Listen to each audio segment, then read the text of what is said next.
મારું નામ Rishabh Kumar Jain, president Swarnim startup and innovation university અને ભગવાન મહાવીરના જન કલ્યાણક મહોત્સવ સમિતિનો હું મુખ્ય સંયોજક છું.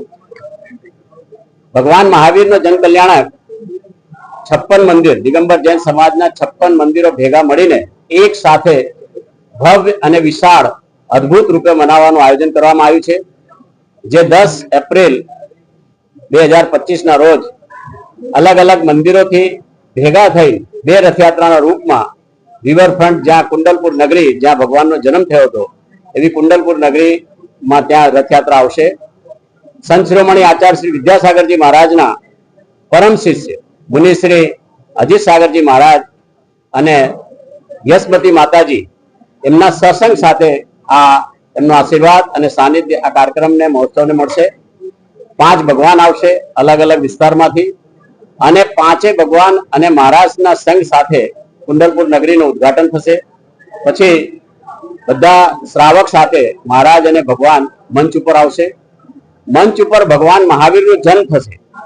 એ જન્મ કર્યા પછી ભગવાનને પહાડ ઉપર લઈ જવામાં આવશે, કૈલાસ પર્વત ઉપર. ત્યાં ભગવાનનો જન્માભિષેક થશે અને જે તીર્થંકર છે, જે મૂર્તિઓ આવી છે ભગવાનની, એનો મસ્તાભિષેક થશે. અને પછી અમારા શ્રેષ્ઠીઓ શ્રાવકો પોતાના ભગવાન મહાવીર વિશે થોડું બોલશે અને પછી મહારાજ શ્રીનું મંગલ પ્રવચન અને આશીર્વાદ પ્રવચન થશે. અને પછી સૌ પધારેલા શ્રાવક જણને સ્વામી વાત્સલ્ય બધા માટે રાખેલું છે. રસ્તામાં 10,000 થી વધારે અમે લાડવા વેચવાના છીએ ભગવાન મહાવીરના જન્મોત્સવના આનંદમાં. પાણીની પૂરી વ્યવસ્થા છે, અલગ અલગ સ્ટોલ છે, એટલે બધી વ્યવસ્થા કરી છે. સાંજે ખૂબ મોટો અને અનૂઠો પ્રોગ્રામ કરવામાં આવ્યો છે. જે તીર્થંકર બાલકનો સવારે જન્મ થયો છે, એ પોતાના રાજમાં જઈ અને નદીમાં, સાબરમતી નદીમાં વિહાર કરતા આવવા અને ત્યાં આવશે. ભગવાન મહાવીરના તીર્થંકર બાલક રાજકુમારનું આગમન થશે. જલિયાનમાં મોટી સ્ટીમર આવશે અને એના આયા પછી ત્યાં ભવ્ય સ્વાગત થશે. 1008 દીપકોથી આરતી થશે. પછી ભગવાન મંડપમાં આવશે, ત્યાં સ્ટેજ ઉપર એમનો શૃંગાર થશે.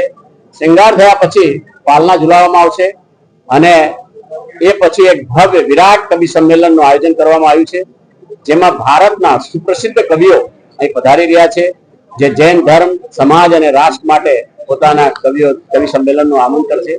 આ એક અદ્ભુત અને વિશાળ રૂપે પ્રગટ આપ્યું છે. 9 તારીખે પણ નમોકાર મહામંત્રનો મહાજાપનો એક જે આહવાન આપવામાં આવ્યો છે જૈન સમાજ દ્વારા આખા વિશ્વમાં, એનું અનુષ્ઠાન બી 9 તારીખે જીએમડીસી ગ્રાઉન્ડમાં આખા ભારતમાં થશે. માનનીય યશસ્વી વડાપ્રધાન શ્રી નરેન્દ્ર મોદી સાહેબ પણ આવવાના છે. આપણા લોકલાડીલા સીએમ સાહેબ પણ આવવાના છે. એમનું ડેમોન્સ્ટ્રેશન કરવા માટે નવકાર મંત્રથી શું થાય, નવકાર મંત્રમાં કેટલી સિદ્ધિ છે, કેટલી શક્તિ છે, કેટલું ચમત્કાર છે, એ બોલવાની સાથે શું બોડીમાં ચેન્જ થાય છે, એનો એક લાઈવ ડેમોન્સ્ટ્રેશન કાલ આદિનાથ ફાઉન્ડેશન શ્રી આદિનાથ દિગંબર જૈન મંદિર સેટેલાઇટથી થવાનું છે. સાંજે 7:20 જેનો પારસ, જીનવાણી બધા ચેનલ ઉપર લાઈવ થશે. આ બધો પ્રોગ્રામ છે અને ભવ્ય રૂપે એક થઈને અમારા જૈન સમાજ એક થઈને આ પ્રોગ્રામ કરી રહ્યા છે. એટલે આપ સૌ પધાર્યા અને અહીંયા કર્યું, એના માટે હું આપને અભિનંદન આપું છું. આપ અમારા કાર્યક્રમનો પ્રચાર કરશો એવી અમારી અપેક્ષા છે. મહાવીરલાલ એસ પુનાવત, આદિનાથ યુવક મંડળ અધ્યક્ષ, ભગવાન મહાવીર જન કલ્યાણ સમિતિનો કાર્યાધ્યક્ષ તરીકે મેં કામ સંભાળ્યું અને આ પ્રોગ્રામ ભવ્યતાના રૂપે કરવા રૂપે બધા સમાજ બંધુઓએ, અમદાવાદના 56 મંદિરોએ ભક્ત વિશાળ યાત્રા જોડાશે એવી સંખ્યા 10,000 સાથે નિર્ણય લીધેલો છે.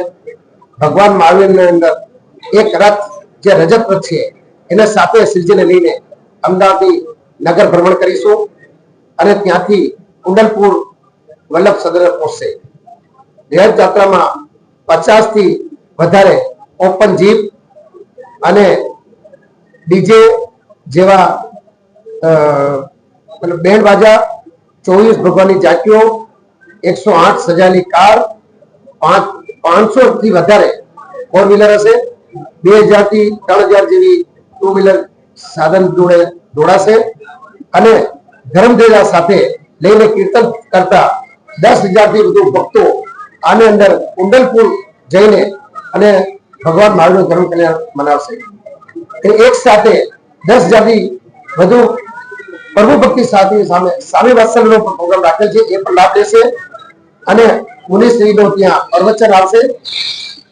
ભગવાનનો જન્મ કઈ રીતે થાય એની વિશેષ કાર્યકર્તા એ થવાની છે. અને એક મંચ ઉપર અમદાવાદના બધા સમાજના દિગંબર સમાજના ધર્મપ્રેમી બંધુ શેઠજીઓ બધા ભેગા થઈને આનો આનંદ ઉજવશે. અને સમાજ બંધુઓને બધાને અમારી વિનંતી કે આ ધર્મ લાભ લેવા માટે બધાને વિનંતી છે. આપ શ્રી મીડિયાઓને અમારી વિનંતી છે કે આ ધર્મ ધજા બધાને જનજાતિ જનજનને પહોંચે એવી આશાથી હું આગ્રહ કરું. જય જય.